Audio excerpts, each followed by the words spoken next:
Veled is megtörtént már, amikor azt mondtad magadnak, oké, most már tényleg nekiállok tanulni, aztán mégsem lett semmi belőle.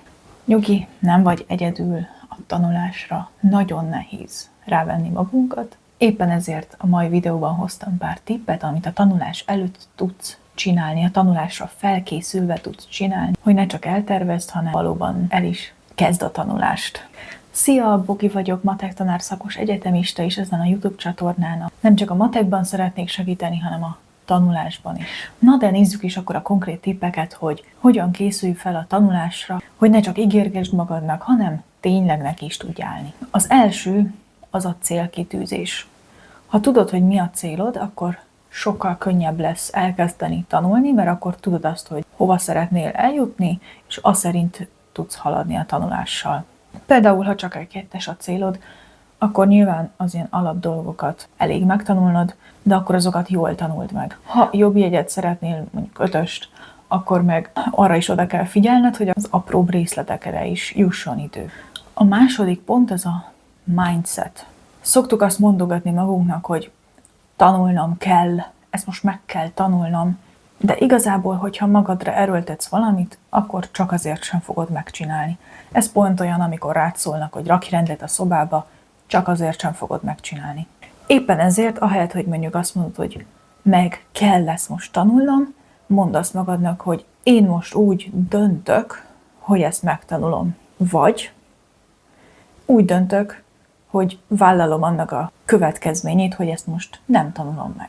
A másik dolog, ami szerintem fejben dől el, hogy sokszor a tanulás unalmas. Éppen ezért nehezen is veszi rá magát az ember. Úgyhogy kérdezd meg magadtól azt, hogy hogyan tudnám élvezhetőbbé tenni ezt a tanulási folyamatot. Ilyenkor engedd el a fantáziád, legyél kreatív, hogy tényleg megtaláld azokat a módokat, ami egy kicsit fel tudja dobni a tanulási folyamatot, és ezáltal jobban rá tudod venni magad, hogy egyáltalán elkezdjed. Ilyenek lehetnek például, ha mondjuk bekapcsolsz egy kis háttérzenét, vagy nem a szobádban tanulsz, hanem mondjuk elmész egy könyvtárba, a kávézóba, vagy akár ki a szabadba, a természetbe. Vagy mondjuk, ha szereted az ilyen színes kiemelőket, akkor vegyél mindenféle színű kis kiemelőfilcet, meg tollakat, nem tudom. Vagy akár az is lehet, hogy összebeszélsz pár barátoddal, hogy mi lenne, hogyha közösen tanulnátok. De biztatlak, hogy találd meg azt a módot, amivel egy kicsit így feldobhatod, hogy egy kicsit élvezhetőbb lesz a